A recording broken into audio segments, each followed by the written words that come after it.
અરે દુનિયાના કપટીઓ, સાંભળી લો, મારો દીકરો ભલે ભોળો રહ્યો, એના હાથમાં ભલે હથિયાર નથી, પણ એના શ્વાસમાં મારી મેલડીનું નામ છે. એની આડી હું મસાણી એવી ઢાલ બનીને ઊભી છું કે કાળના કરાળ પંજા પણ એને અડી નહીં શકે.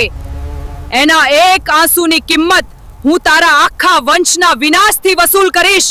હું શાંતિ પણ છું અને વિનાશ પણ. જ્યાં અધર્મ વધે છે ત્યાં હું પ્રગટ થાઉં છું. ભયમાં જીવતા લોકોને હિંમત આપવી અને અહંકારીઓને નાશ કરવો, એ જ મારો ધર્મ છે. તું ડરતો કેમ છે જ્યારે હું તારા સાથે છું? વિશ્વાસ રાખ, તારી અંદર પણ મારી જ શક્તિ છે. ખમ્મા મારા રવિવારીય મેળાના માનવીઓને ખમ્મા. આજ રવિવારનો આ પવિત્ર દહાડો અને તમે માના આંગણે આવ્યા છો એ જોઈને આજે આ મેલડીનું કાળજું ઠર્યું છે. બેટા, તું જે ચિંતા લઈને આવ્યો છે ને એ બધી હવે મારી છે. દુનિયા ભલે તારો સાથ છોડી દે, પણ યાદ રાખજે કે જ્યાં સુધી આ માતંગની દીકરી બેઠી છે ત્યાં સુધી તારો વાળ પણ વાંકો નહીં થાય. તારું અટકેલું કામ અને તારી તકલીફ હવે હું મારા ખભે લઉં છું.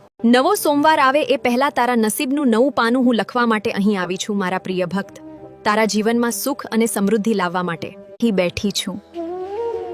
ભરોસો રાખજે, તારો વાળ પણ વાંકો નહીં થાય. હું મસાણી મેલડી, જે સ્મશાનની રાખમાંથી પણ તારું ભાગ્ય બેઠું કરવાની તાકાત રાખું છું.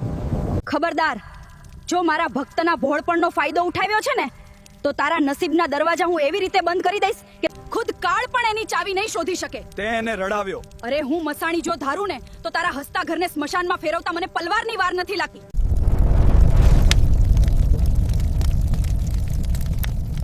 અરે ગભરાતા નહીં મારા દીકરાઓ. દુનિયા ભલે તમારા વિરુદ્ધ થઈ જાય, પણ યાદ રાખજો કે જેની હારે આ ઉગતા પોણીની મેલડી બેઠી હોય ને એનું રૂંવાડું પણ કોઈ વાંકું ન કરી શકે. માની કૃપા હંમેશા તમારા પર રહે.